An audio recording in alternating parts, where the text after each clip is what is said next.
3.5 மணிக்கூராக மலை ஏறி ஒரு வழியாக நம்ம இப்போ காளிமலைக்கு வந்தாச்சு. இங்கேருந்து விஷுவல்லாம் பார்க்குறதுக்கு செமையாக இருக்குது. இந்த இடத்த பற்றி இங்கே உள்ள பூசாரி ஒருத்தவங்கள்ட்ட பேசிகிட்டு இருக்கும்போது அவங்க என்ன சொன்னாங்கன்னா, இங்கே வந்து மார்த்தாண்டவர்ம ராஜாவை வந்து கொலை பண்ண வரும்போது அவங்க வந்து ஃபஸ்ட்டு நெய்யாற்றங்கரையில் இருக்கக்கூடிய ஒரு பிலாமரத்துக்கு ஒரு பெரிய குகையில் தான் ஒளிஞ்சிருந்திருக்காங்க. அப்போது அங்கே வந்து சேஃப் இல்லை அப்படின்னு சொல்லி இந்த மலைக்கு அப்புறம் வந்திருக்காங்க. அவங்க இங்கே வரும்போது ஒரு 56 ஃபேமிலி ஏதோ இருந்திருக்காங்க.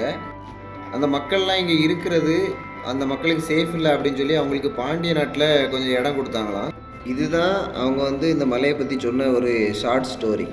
இவ்வளோ கஷ்டப்பட்டு மலையாறி வந்ததுக்கு இந்த கஞ்சை குடிக்கும்போது வேற லெவலில் இருக்காது. பார்த்தீங்கன்னா வெறும் கஞ்சியும் துவையலும் தான், ஆனால் அது அவ்வளோ டேஸ்ட்டாக சூப்பராக இருக்குது.